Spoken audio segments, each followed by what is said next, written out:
All right, and boardroom unmuted. All right. Good evening, everyone. We're going to call this meeting to order, regular meeting of the Isla Vista Community Services District. I'd like to announce this meeting is being recorded. Jonathan, can you call the roll? Director Brett? Here. Director Toffler? Here. Director Aguilar? Here. Director Bertrand? Here. Director Flaherty? Here. Excuse me, then Director Dessler is not here, and neither Director. All right. Before we begin, we would like to acknowledge the Chumash people, who are the traditional custodians of this land. We pay our respects to the Chumash elders, past, present, and future, who call this place, Anasqueo, the land that Isla Vista sits upon, their home. We are proud to continue the tradition of coming together and growing as a community. We thank the Chumash community for their stewardship and support, and we look forward to strengthening our ties as we continue our relationship of mutual respect and understanding. With that, we're going to move to the consent agenda. Do any directors have items they'd like to pull? Director Friedman. I was actually, the camera's off. The camera's off, that's what. But first, an announcement. There we go. It was unmuted though. Yeah. And I can't kind of make it if it's seen, but that way. What can be seen? The participants. That is not swiped. Other participants? Sure. There's no one on video. Okay, then, yeah. Okay, so do any directors have items that they'd like to pull? Seeing none, I'll entertain a motion. So moved. I'll second. Made by Freeman, seconded by Bertrand. Is there any public comment on the consent agenda?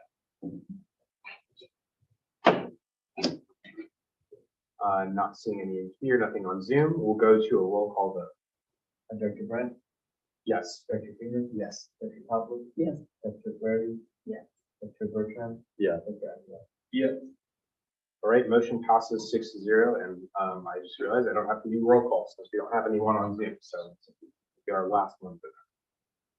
Okay, now we're going to move to the public comment period. This is the time for any member of the public to speak on any matter that is not on tonight's agenda. If you have public comment on an item that is on our agenda, we will take public comment when that item comes up. Do we have any public comments? No public comment. All right, we will then close public comment and move to the first item, the urban forest funding from the Inflation Reduction Act 2022. This item was brought to us by Director Toffler. Do you want to give an introduction on this item? I had this called to my attention by Carmen Lodice, a former Isla Vista resident and still activist from his perch in Mexico.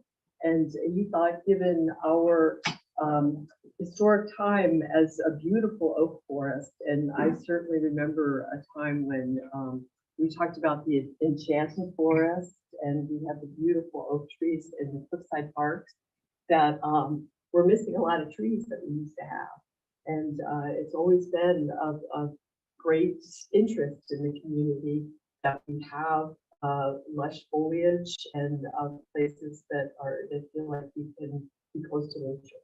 So it seemed like this is something that we should investigate and potentially see if there's a role for us, and maybe in conjunction with the IVRPD to help plant some of our trees. All right, well, thank you for that introduction. Anything else you want to add, Jonathan? I think that, I guess, well, if the board is interested, we just keep an eye on applications and bring an application later. But this is just, are we interested in it? And then we'll keep an eye on it. Right. Feedback from the board, Director Freeman. I'm forgetting what the status is of when we last talked to the county. We had to from the county here, everything about trying to get trees planted back along the streets, which is very much our power. Yeah, I met with them about it in like 2019 or 20, right before COVID maybe, but I went to the annual county roads meeting, and that's when I ended up talking to them about it. And they said it's a possibility. It would just take several steps to implement, and one of them being figuring out a way to get the trees planting in the private front yards and getting them to agree to them, and they would have to pick them up, like the property owners. But when we met with them last week, they also brought up some trees and the trees they planted on Sabado. And they have felt that those have been difficult for them to maintain. And we end up maintaining like the page in the bottom where like the roots overgrow to Ivy Beautiful. So I guess it's not a big priority. I mean, they've done some street tree planting, but they seem to feel like there's a lot of steps involved in having a replanting program, besides what happens in the parks. I think some get planted in the parks, but outside of the parks, there was a lot of steps involved. Not a lot of sidewalk space, so they would have to be inside the yards. Definitely. I'm not certain if, actually now if everyone's on the board, who's currently on the board is on the board. We last had a big conversation about this, but the short thing is I'm always very sad every time we go and they put in sidewalks, they take out a bunch of trees along the streets, and then they work the parks district to put a bunch of trees in the parks, and so it's this like slow accumulation and consolidation of all the trees and all of this. So while they keep the same number of trees, all the trees end up in the park as opposed to there being glorious trees everywhere. So the hope we figure out some way of having when trees get taken out, or we get some new trees in that put trees in back along the streets. But the complexity there is that it involves working with and potentially even benefiting private residences with the trees near. So there's all sorts of complexity, and they always come up with all sorts of ways we might be able to do it. And so I would say the status is Yeah. And as hot as it's getting, we need the shade. actually there's like a worst case scenario for me eventually is just we end up with like giant regions of cement everywhere and then tiny little extremely dense forests in the park. So I don't want that. Trees everywhere. So we just need to do a little Johnny Appleseed action. And maybe one question for Jonathan, because I know that we had the project that kind of got stalled with the nonprofit Your Children's Trees, and I think this was a element of that. But can you just refresh the board on sort of what happened with all of that? Yeah, I mean, basically those grant applications all got denied or weren't successful. But yeah, Your Children's Trees was trying to work with us to get grants to plant trees in public spaces at IV that they would help plant and maintain at the beginning, but we would have to take over down the line. But we didn't get any of that. One was from Bank of America, and I think one was government. I think. Got it. Yeah, thanks for sharing that. Any other comments from the board? Director Marcus, you had your hand up first. Yeah, I was just wondering which of these particular headings or programs are we aiming at? Is it the forestry or agricultural credit, or?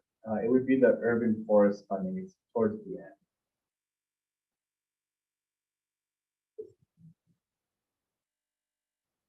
Director Bertrand. Thank you. And this comment's more just broad, like long-term planning and how this fits in with our organization. Like obviously we have the power to maintain street trees as part of our authorizing legislation.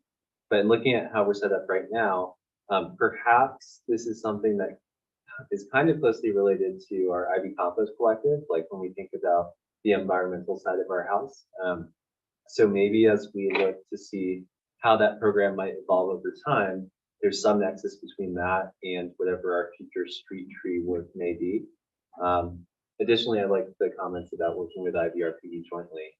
But if we are to do it within our organization, I think Carly and her team would be very knowledgeable on helping us think about the impact we could have with street trees. Thank you for that, Bertrand. Yeah, I'll share that I think in the vein that Carrie brought this to us, I've had a couple of conversations over here with Carmen and with others about the Isla Vista tree, which was symbolic of the desire for self-governance in our community, and even trying to figure out where trees may fit in with our powers, whether it's street trees, whether it's the Compost Collective, or where it is one thing. But I also do see the strong symbolism there to try and figure out a way that we can help contribute to this. So this is a really cool thing. I think that it's definitely something that sounds like our staff will continue to monitor. And I haven't heard anything about the timeline for when all of the different pots of funding that are in this bill are going to be coming to first the state and then to, you know, allow people to apply for grants. But I think we'll probably be hearing a lot more soon. So it's definitely a good thing to monitor. And thank you for bringing this to us, Carrie. Good eye to catch this and to keep us all informed. Is there any public comment on this item? Don't think I'm seeing any members of the public. Okay, so we'll close this item and we'll move to item 4.2, letter of support for County of Santa Barbara grant application. Director Bertrand. Thank you. And given my employment at the County of Santa Barbara, I'll recuse from this item. Just send me a text when you're ready for me to come back. Thank you.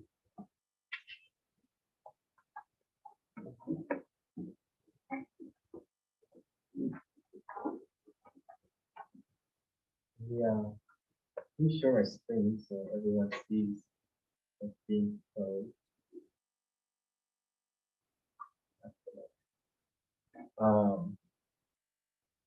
So we've been partnering with the county transportation division a lot recently. They're involved with the STEP grant, and they've been supporting us in that work, and they've been asking us for the past couple of years for support on their projects that do overlap and relate.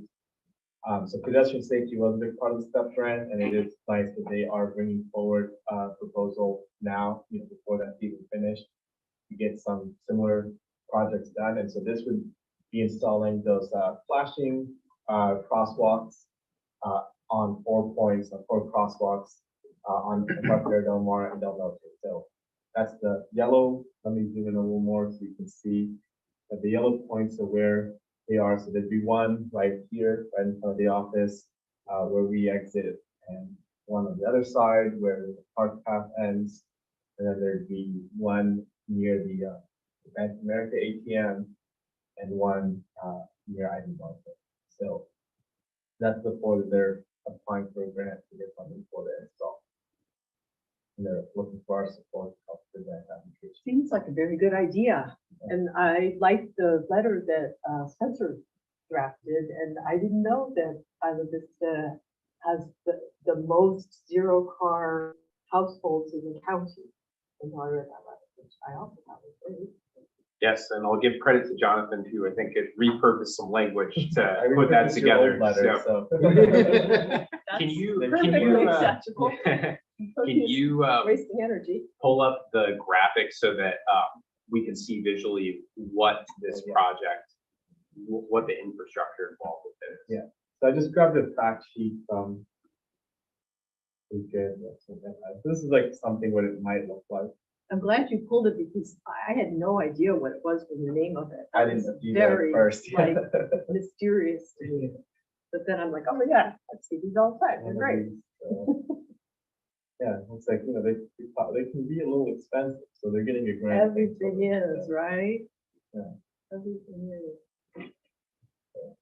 And so any discussion from the board? Let's do it.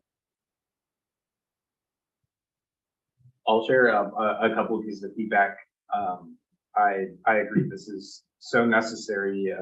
We have such a high concentration of pedestrian traffic in our community, whether it's people on foot or people on bikes or on skateboards. And I know that in previous public outreach we have done, we have heard the feedback of just dangerousness of the intersection of the Trigo Road and Embarcadero Del Mar, particularly near the community center, as well as on the other side where it's kind of a similar layout where you've got kind of two streets meeting in kind of a awkward formation. And so I think this is something that's really easy for us to support. I would say, I think that in the communication that our staff received from the county, they in particular really wanted our feedback about the placement of these projects. And I, from looking at the map that Jonathan shared, might think it would be good for us to ask for the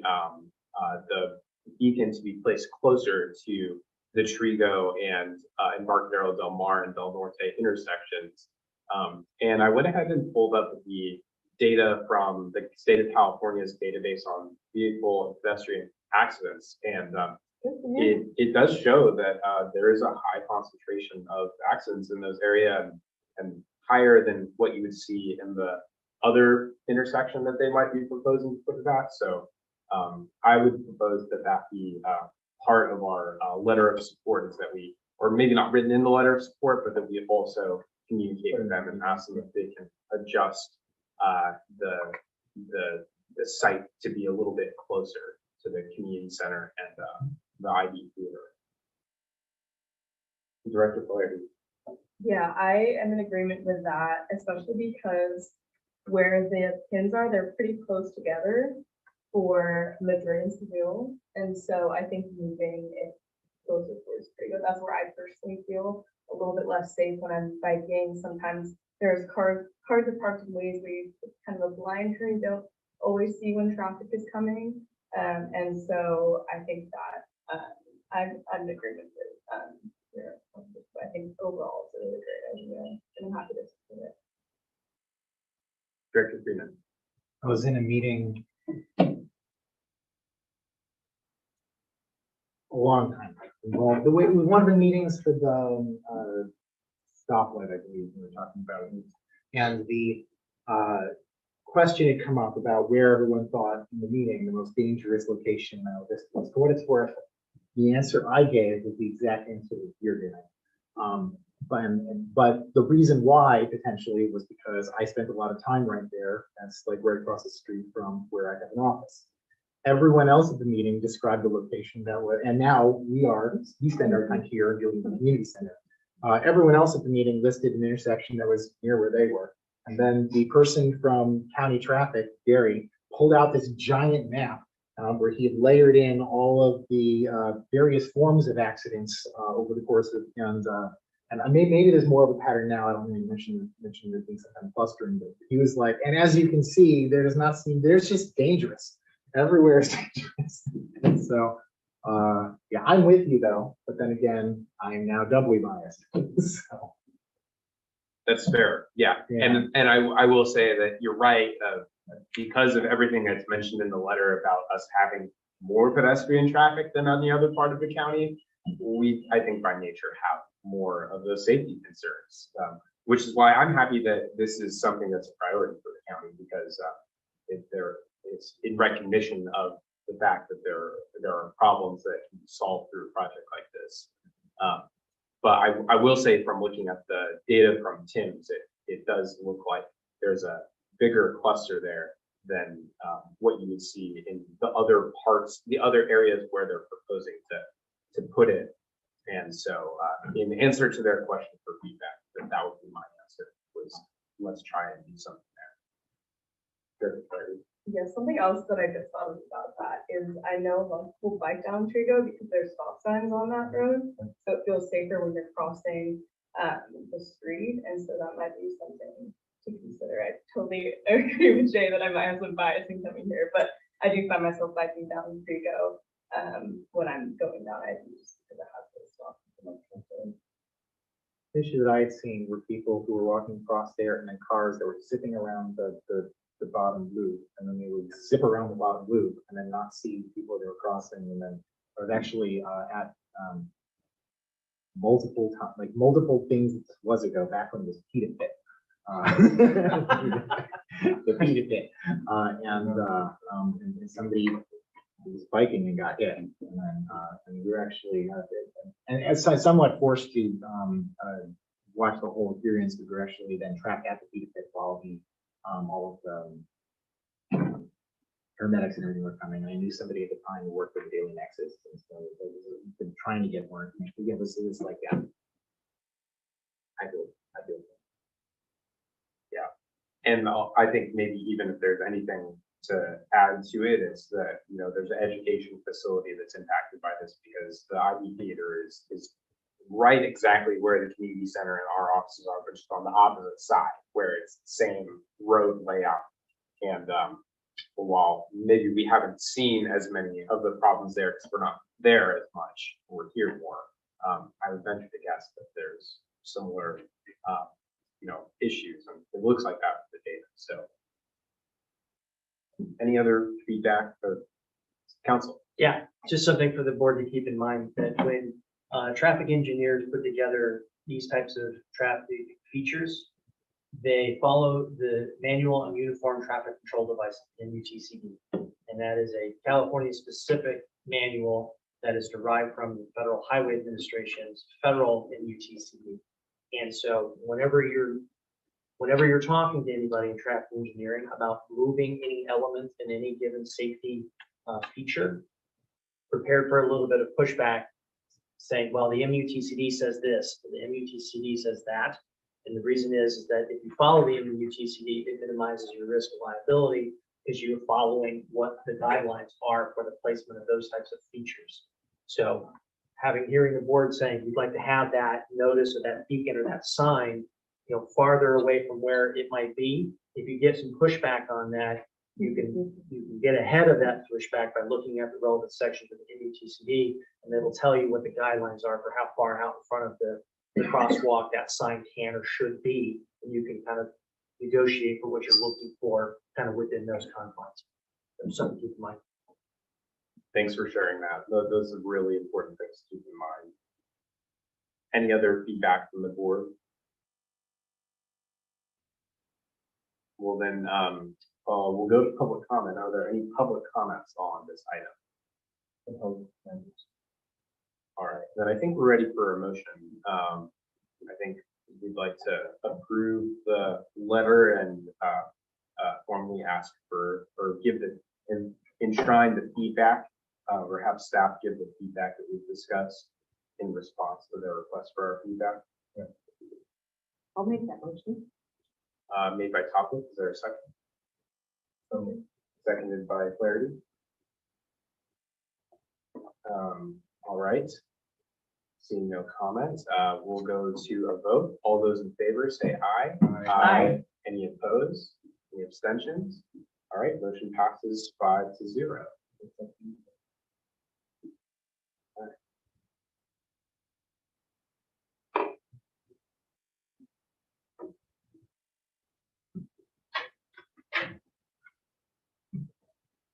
All right, now we're going to move to item 4.3, the IVCSD Executive Assistant Rule.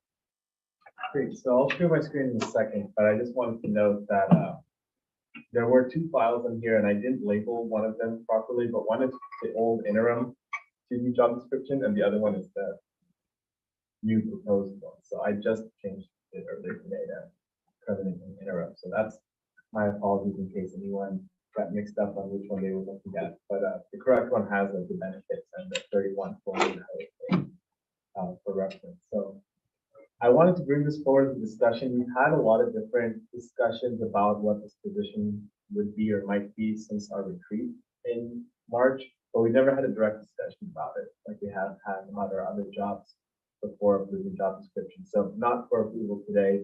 Wanted to get your feedback on this direction we're going. And I obviously the finance committee discussed this already and put a budget for it, but we haven't had a full discussion about this as part of our structure.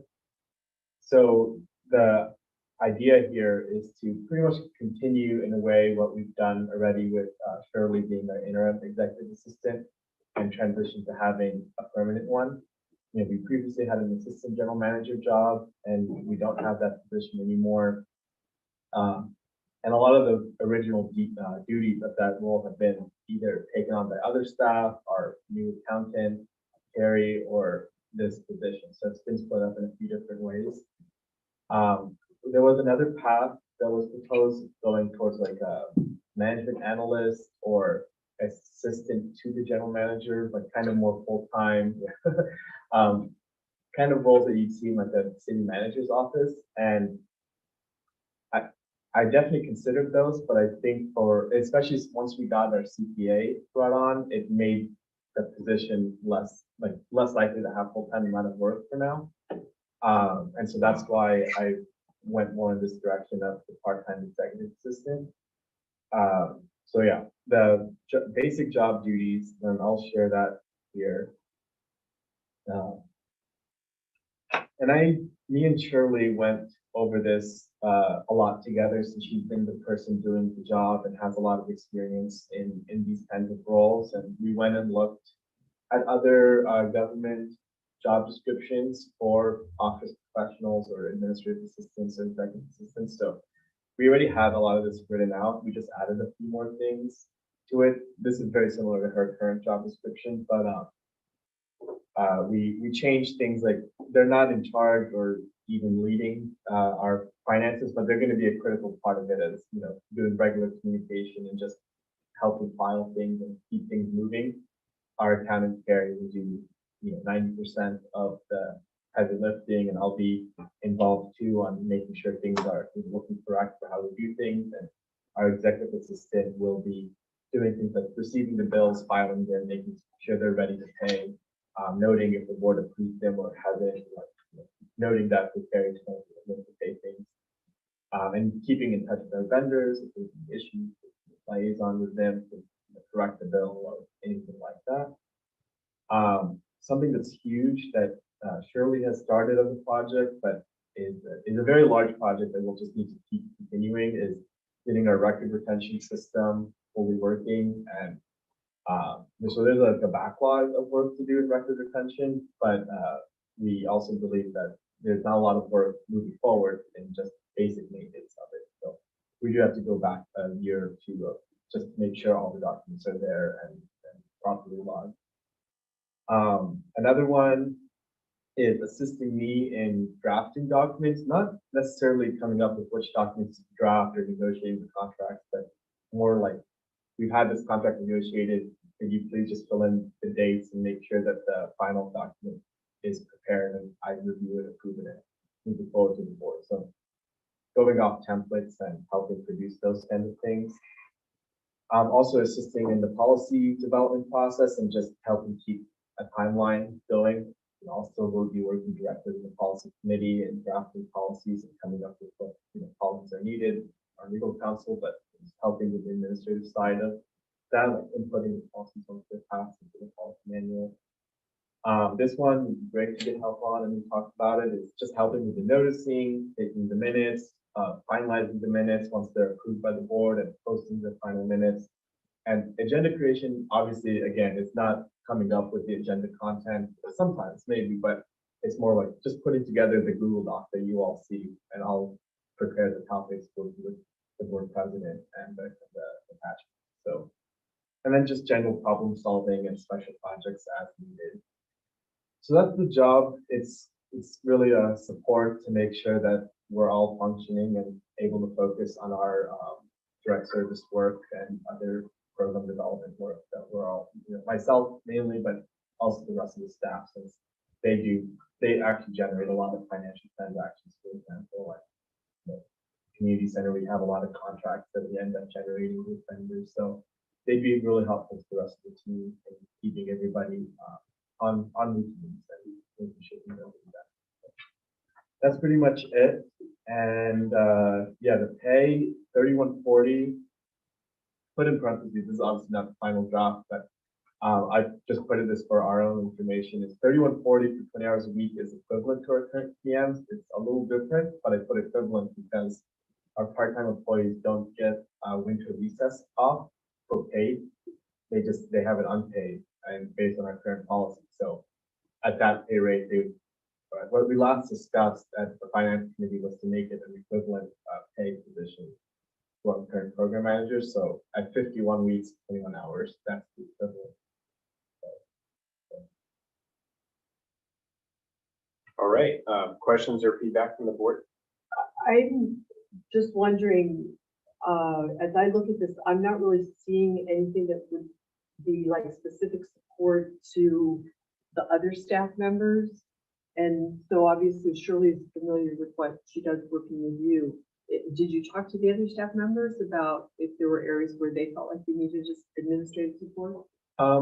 We discussed it a bit back in August, and I mean, we all agree, like, we need things like helping process claims on things. They don't do that, but they generate a lot. Like they get a lot of credit card transactions. They get contracts with vendors. So they do generate a lot of things, and surely it takes care of payments, takes care of setting up people as a vendor.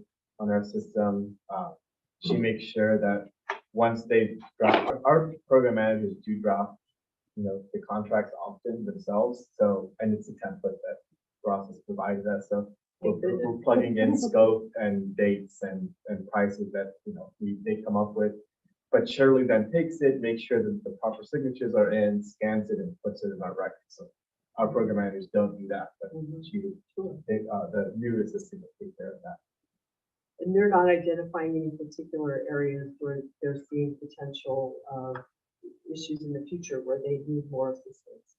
No, and it's more of our holistic operation, but I think everybody agrees that making sure that there's a quick response to a lot of these issues, because before Shirley, it was all on me, and they were getting very slow service on these kinds of administrative issues. So when we even discussed it before we went into the finance committee, I had shared with them when it fit with you that we have these two proposals of a family outreach worker versus an executive assistant, and they said we need that position, like having Shirley changed their ability to get things done and work with me, because they need my approval on things and some things might just get gummed up. So they felt strongly as a group that we need that position.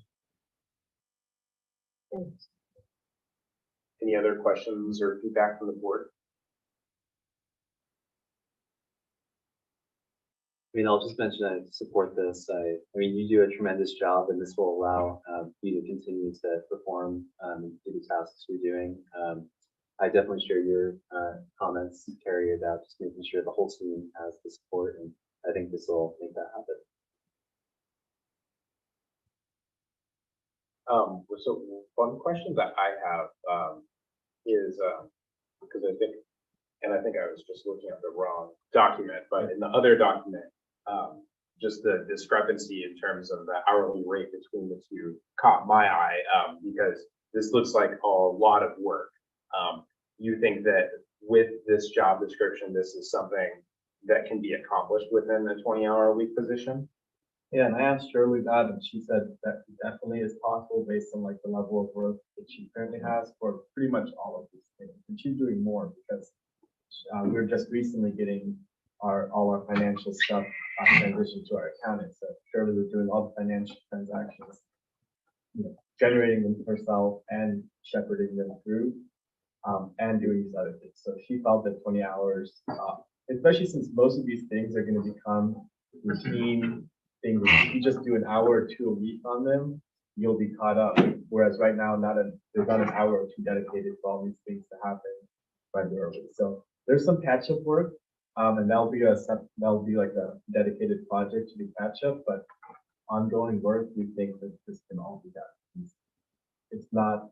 We don't have like a huge amount of work in any of these areas. They all are manageable individually. Got it. And how does the rate of pay that we have on this compare to similar positions that you looked at? I mean, it's a little lower, but that's the thing is what we had discussed at finance committee is matching it to our current structure of program managers. So that's the direction I went with on the pay. But we've also, when we recruited all our current program managers, they obviously didn't come in with extensive experience because they were college graduates who had experience while in college, but this is higher of a rate of pay, and we were able to get great people to apply. And so I think we'll see how this goes. And if we need to make adjustments, we'll make the adjustments. But it is not leading the market anyway. For an executive assistant, those roles could get pretty high in cost, but we're also asking for 2 years of experience preferred in an office setting. That's what we're asking for. So it's not an entry level, but it's similar. Got it. Thanks for that. And just one thing, it's not related, but semi-related is we are looking. That's why we're asking for somebody who's not extensively experienced, because Shirley has done a really good job of setting up all these systems. So hopefully this person can just plug in and take things on, and they'll build some themselves, but we'll be able to train them in some ways. Got it. Thanks for that. Well, I'm impressed with this. There's just so much work that that needs to get done to keep the, trains running on time throughout the organization. And I can definitely see how this is going to benefit not just you as the manager of all our staff, but all of our staff that are individually working on their different program areas to just make things happen. So it's very necessary, and just glad to see it's moving forward so quickly. Any other questions or comments from the board?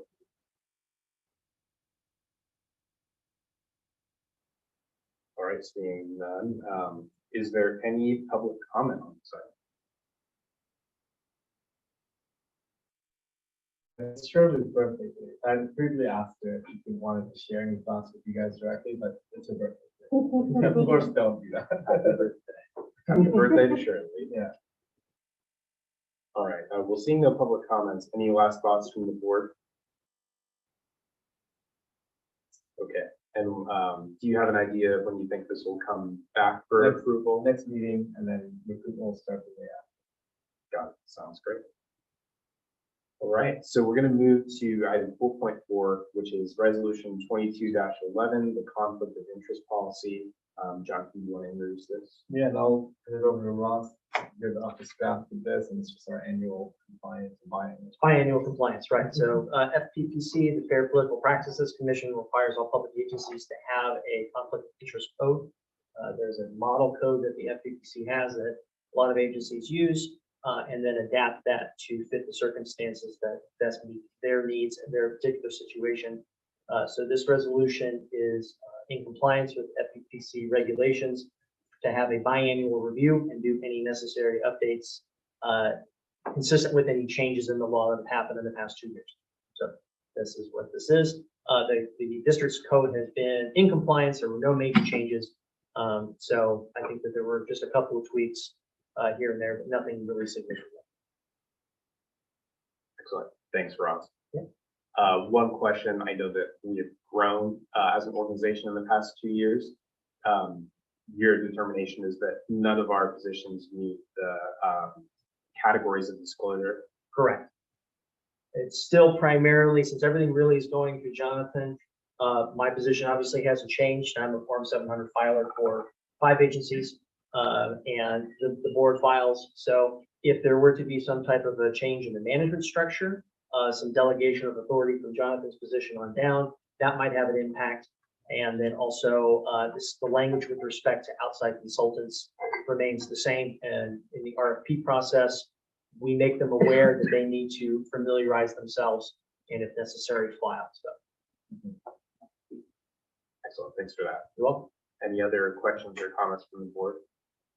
Director Bertrand. Silly question. Based on what you just said, why don't we have district council listed under designated positions? I think I'm under consultants. Oh, got You it. are in here. Yeah. Got it. Perfect. Any other questions or comments from the board?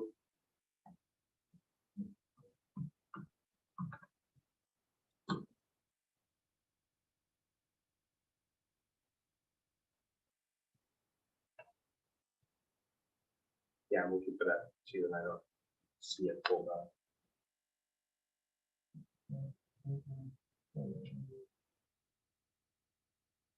Doing this before, the years of that. Oh, all right, well, I should still be in there. The position of district council would be covered Yeah. anyway. Yeah. And there's certainly no harm in simply adding it in. Right. Yeah. It was in the previous version. Right, so in the addition, it would be a designated position underneath the general manager, and the categories be 1, 2, 3, 4, and 5. So with that revision, we recommend. All right. Any other questions or comments from the board? Is there any public comment on this item? No public. I don't think I see any. Then I think we're ready to move on this. Is there a motion to adopt as amended? I'll make that motion. Made by Topwood. Is there a second? Seconded by Freeman. All right. All those in favor say aye. Aye. Any opposed? Any abstentions? Motion passes 6-0. And with that, somehow we've gotten through our action agenda pretty quickly for us. Very quickly. We're gonna move to reports, and we're gonna start with reports from members of the board. Any reports? Director Topic.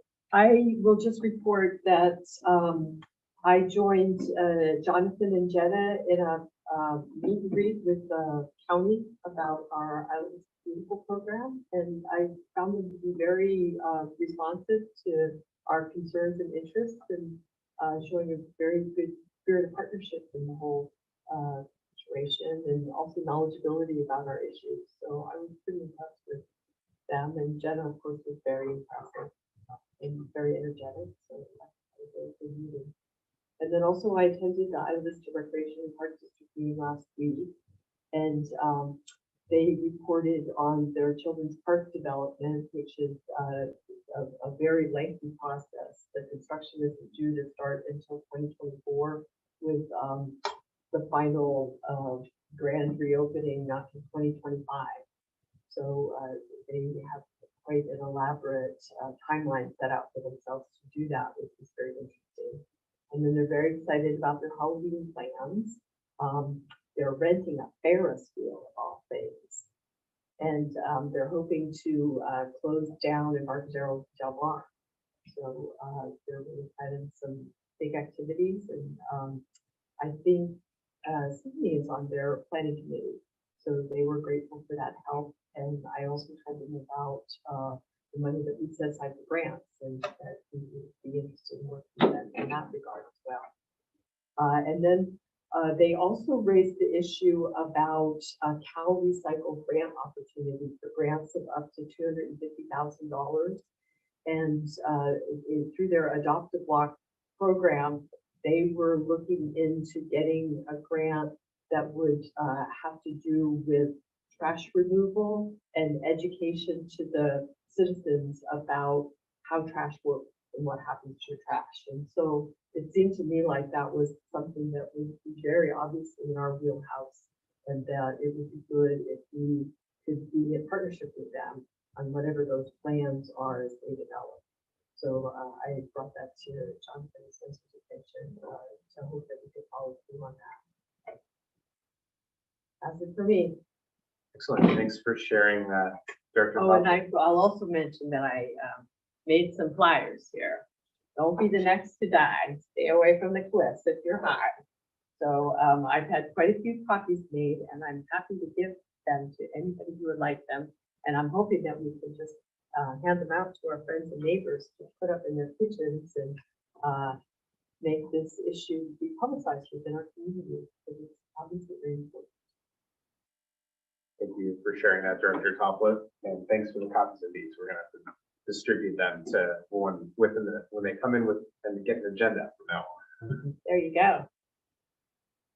Any questions for Director Topliff?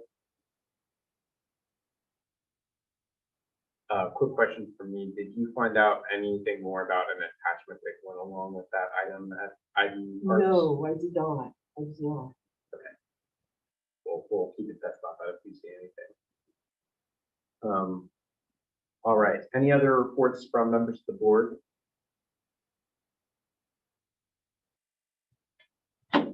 Well, I'll just say a brief shout out to our college students that live in our community. We recently had the first day of school for Santa Barbara City College, and the first day of school for UCSB is coming up fast. So it's an exciting time for our community. I can definitely feel the amount of people that are here growing on a daily basis, which is great. We enjoy our new neighbors as well as those that are returning to Isla Vista, and just wanted to give that a shout out because it's an exciting time for. And what is move-in day? You mean for on-campus dorms? No, for the community, right? Didn't I learn that at move out, that everybody has to leave on the same day? They all get to come back on the same day? Yeah. Did I get that wrong? I think move-in depends on a variety of factors. Oh, it's including gotten release. trickier. Yeah. Okay. So soon though, huh? Yes, In like the next week? It's happening I now. think it's already happening. Yeah. All right. All right. So no more reports from the board. Any reports from committees? We had a, things since the last meeting, we had a very important part. We didn't, I know, we're already in there. I think, okay, I think we should do it anyway, because if you most of the actual meeting. I'll report on it, yeah. All right. TBD, report from district council. Thank you, Mr. President. Just a quick legislative update.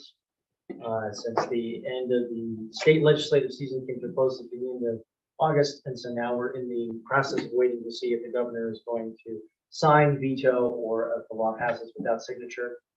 Just to highlight a couple of bills that are relevant directly or within kind of the general interests of the board. First one we've been reporting on has been AB 2449. That's the Brown Act and the teleconferencing provisions.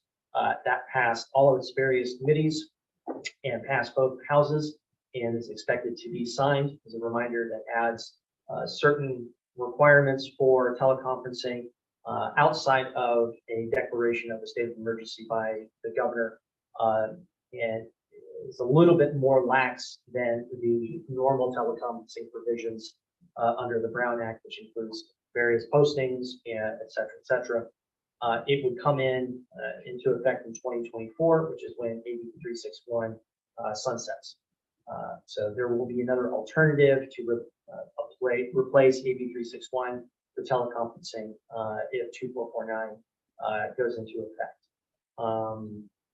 AB 152 relates to employees taking supplemental paid sick leave for COVID-19 related illness, and this simply extends the sunset date.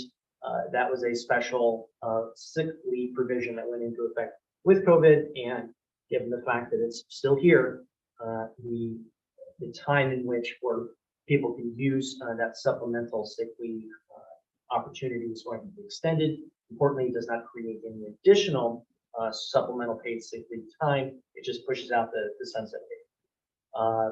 AB 1949 revolves around bereavement leave and requires employers to grant up to 5 days of bereavement leave for the death of a family member, and those are days in addition to any days that are provided by an employer. So they're tacked on to whatever the employer provides, and an entitlement to use accrued vacation, sick leave, et cetera, to extend that further. Workers' comp was SB 1127. The big thing there is that the time that agencies, employers have to investigate certain claimed workplace injuries, the investigation time has been shortened. It's normally 90 days, it's shortened to 75 days. They're trying to speed up the workers' comp system as it suffers from a lot of backlog. AB 2142 will appeal to folks concerned about turf replacement. If you've ever seen one of those programs, it says if you get rid of X square feet, we'll pay you Y dollar per square foot. This makes that non-taxable. So a little relief for taxpayers who also took advantage of the turf replacement program. AB 1711 deals with data breaches. And so public agencies, if they've experienced a data breach, they need to notify members of their communities by posting that a breach occurred, potentially exposing personal information.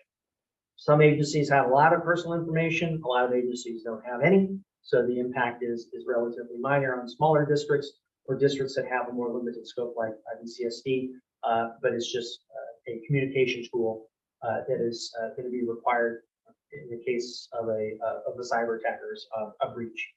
And then two more. One is AB 2188, which deals with cannabis, and it provides more protections for employees who use cannabis or cannabis products outside of the work environment, unrelated to if they're on the job or not. So it basically makes it unlawful for employers to discriminate against people in terms of hiring, termination, or in terms of conditions of employment if the person's use of cannabis is off the job and away from the workplace, and an employer required drug screening test has found that the person has non-psychoactive cannabis metabolites, so CBD.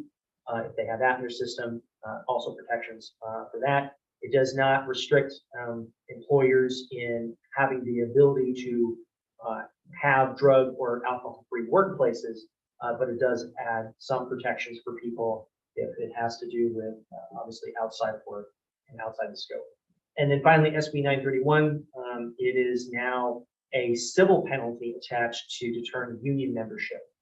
So public employers are prohibited from deterring union membership, but this actually provides a civil penalty for each affected employee up to a maximum penalty of $100,000. So a pretty strong deterrent there for deterring those who want to unionize. So just a little bit of a roundup on some of the bills that are within the scope of this jurisdiction. And is that $100,000 cap aggregate Per employee. per employee? Yes. Thanks for that update, council. And question on the teleconferencing bill. Can you remind us when that goes into effect? 2024. And is it expected that the emergency provisions are going to be extended until 2024? Don't know. Right now, the governor his position has been what it has been basically all year. He's going to keep the state of emergency in place to best position state agencies to be able to mobilize in response to any types of peaks, any surges, new variants, etc. It gives him a lot of flexibility in putting the executive branch into action. And that's the part of AB 361 over which local jurisdictions have no control in the governor's office. So as long as that as long as the governor maintains that state of emergency, then it then drops down to either the local health authority issuing recommendations for social distancing, masking, etc., or the local agency can make findings saying AB 361, we think the conditions are met, therefore we will have them. AB 361 sunsets itself at the end of 2023. So at least as it sits now, AB 361 goes away at the end of 2023, and then in 2024, assuming that it becomes law, AB 2449 would come in to replace those provisions. Excellent. Thanks for sharing that. Yeah. Any other questions from the board? All right. Thank you, council. Report from general manager. In terms of community engagement, Sydney's on vacation. She just got married, so we'll wish her the best and she's having fun. But there's a lot of, in terms of movement, and we're doing a lot of outreach next week. It's like a week of welcome kind of time. So we'll be out everywhere that we can be to meet people, and we're doing tours with IVRTD of downtown Isla Vista. So that's something happening next Thursday. Yeah, Carrie mentioned we had a great meeting with Public Works to introduce them to Jenna, and I think she made so many excellent contacts and is following up on lots of different stuff there. We offered our help on some of their pain points, like cleaning graffiti off street signs, and they're going to be helping us out in another couple of areas. So it's becoming a really good partnership with Public Works Department and ourselves. She made a bunch of purchases on the credit card, which was, as always, very efficient for us, but we're getting ready for employees. She hired 3 people, so we're going to be bringing them on pretty soon, next week or so. So the team is coming together. The safety stations, they officially got started again a couple of weeks ago. We haven't, we're still waiting on a final comments from UCPD on the MOU, but that's pretty much ready, and we'll probably end up coming to the next board meeting, but they've resumed service. We still have to get the interpersonal and violence investigator reports that I'm still working on that. We've had the security, I think last time I mentioned the security at the building had just started, and we had some issues and we shared it with the county, and those have been all resolved, and security's working really well, and our staff has felt a lot better now. They've noticed the difference, and TESA as well is ready to resume services at the Survivor Resource Center. So that's all squared away. In terms of housing mediation, things have been picking up. We've been getting a lot of new inquiries on that program. Sometimes you can't just, it's just a general question, you can't really help, but we've had a lot of parents, for example, reaching out, maybe like 5 in a weekend recently, looking to support their students who are here. So we've been getting a fair number of requests. Not all of we can help, but we're tracking that to see what can we do, what can't we do, how do we fill this other need if we need to. One good piece of news, Sydney, while the last meeting, she was in Palm Desert doing our award, so she did receive it. we sent out a press release to local media and. And she received it in a red dress too. Exactly. That was pretty good. She really stood out in that Yeah. picture. And so the video's out, so the email you all would have gotten, there's a little video about us, and we're gonna, we have that now forever produced for us. But one thing good too that happened there is someone noticed our video, and they were a consultant that works on financial planning and analysis for financing infrastructure and facilities. And that's something we've been looking for. So thanks to her being at the conference. They just emailed us randomly. They didn't know we need that help, but I was like, wow, this is perfect. So I had an initial meeting with them today and wanting to get our negotiations team to meet with them. We're going to be in town in 2 weeks, so I'll send you that information. With the STEP grant, I think I told you last time, but in 2 weeks, we're supposed to have the update from our consultant KQA on the work product, or they're supposed to present their work product so far, and that's an existing conditions report and needs assessment. So that's coming up. So that next meeting will be more than an hour probably. And then in terms of parking, so we had a really excellent meeting with the county last Monday. Just ourselves, our parking committee, our consultants team, Dixon, and then public works director, planning director, county supervisor, and county CEO's office. We're all there. And so we made our pitch on why the county should fund us to do the parking study. And it went extremely well. Kind of a total opposite from the original letter we got from them. And they just, I just got a follow up yesterday, and they're finalizing the source of funds that they did it to us, whether it needs a vote from the board or not. So they're still finalizing those details, but it's pretty much a success. And they just had 2 scope changes to add. One is to do a study of Goleta Beach and see who's parking there and why, because there's a concern about how that interacts with ID parking. And they own that. And then also to do a study on the possible impact of Ocean Road. And I told them, then they acknowledge that we can't study Ocean Road since it doesn't exist yet. But I told them that our scope does have a way for us to do study on our own in the future after we've done this one. They're going to keep us with that technology in order to do it. So they seem very happy with that answer. And yeah, we're going to have a similar meeting with IVCSD's top people on this issue pretty soon at Pearson's organization. It's in the process there, though.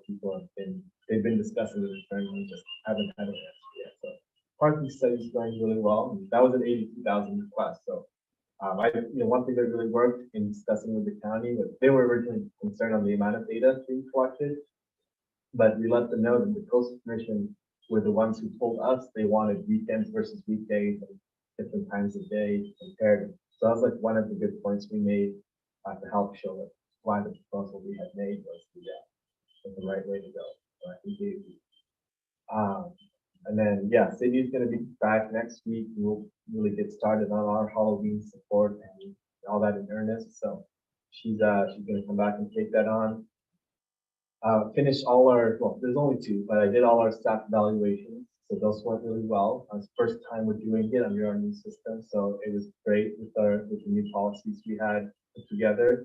Had a good vacation myself, so was out for a third of the last 3 weeks. And then my evaluation report, like the guide for you all, is still not done from our consultant. So TBD, I think I keep telling you every 2 weeks, I'll get it to you for the next meeting, but I, once again, do not have it. So next time.